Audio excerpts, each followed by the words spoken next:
Good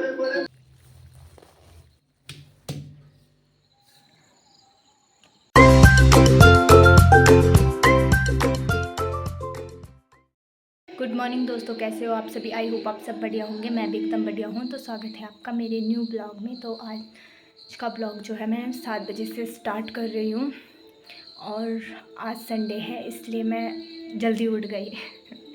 मैं सोचती हूँ कि थोड़ा लेट तक उठूँगी, लेकिन पता नहीं संडे के दिन ही क्यों मेरी नींद जल्दी खुल जाती है।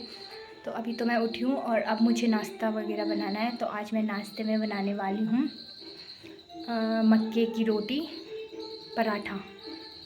तो दोस्तों मैं बना रही हूँ नाश्ता वगैरह खाने के बाद ये मैंने आपके लिए भी बचा रखा था, ये आपके लिए है। तो नाश्ता वगैरह खाने के बाद मैं लग गई अपनी ड्यूटी निभाने के लिए। आज संडे है इसलिए थोड़ा ज़्यादा काम होता है संडे के दिन। तो मैंने यहाँ पे साफ़ सफाई की। तो साफ़ सफाई करने के बाद मैं चली गई खेत, क्योंकि थोड़ा खेत में घास उगी थी तो मम्मी ने कहा कि उसे साफ़ कर देना। तो मम्मी की आज्ञा का पालन करते हुए मैं चली गई खेत और आधा खेत तो मैंने साफ़ कर लिया था, लेकिन बहुत तेज़ धूप थी इसलिए मुझे धूप लग गई। बाकी कोई नहीं, मम्मी मेरा आधा काम देख के भी खुश हो जाती है, तो क्या पता खुश हो जाए। दोस्तों मैं खेत से आ गई थी, मैंने थोड़ा सा मतलब खेत को साफ़ वगैरह किया और अब मैं बना रही हूँ खाना दिन का। और दिन के खाने में हम बना रहे हैं मूली की खिचड़ी और भात। तो यहाँ पे मैं मूला की खिचड़ी बना रही थी। तो ये मम्मी खेत से मूले लेके आ रखी थी और रोज़ रोज़ दाल बनाई भी नहीं जाती और खाई भी नहीं जाती इसलिए। और मुझे मूले वाली खिचड़ी बहुत अच्छी लगती है और आलू की खिचड़ी भी बहुत अच्छी लगती है। तो यहाँ पे सब्ज़ी बनाने से पहले मैंने कुछ पकौड़ियाँ वगैरह बना दी। जो सुबह का मसाला बचा था वो मक्के से, तो उसी से मैंने पकौड़ियाँ बनाई और उसके बाद बनाई मूली की खिचड़ी। तो यहाँ पे खिचड़ी तैयार हो गई थी और उसके बाद हमने दिन का नाश्ता किया और थोड़ी देर आराम किया। और शाम के टाइम पे जब मैं बाहर आई तो मम्मी ने कहा कि रात के खाने के लिए सब्ज़ी तोड़ के लिया।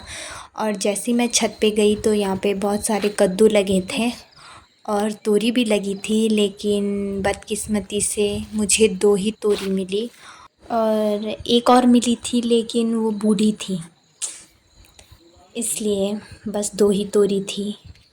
और उसके बाद सब्ज़ी तोड़ने के बाद मैं चली गई दुकान पे थोड़ा भाभी से बतियाने के लिए। तो भाभी कैसे हो भाभी? बढ़िया। और चलो घूमने नहीं चल रहे? और यहाँ पे हमारा डुगड़ी, हमें ये सोनी है, ये हमें पार्टी करा रही है और परसों भाभी की बारी है। ठीक है। तो यहाँ पे ये है क्यूट सा प्यारा सा बेबी, जो कि शायद अपने फ्यूचर की टेंशन ले रहा होगा, सोच रहा होगा कि मैं क्या करूँगा आगे फ्यूचर में, क्योंकि वो हमें देख के तो सोच रहा होगा कि इनका तो बर्बाद है भविष्य।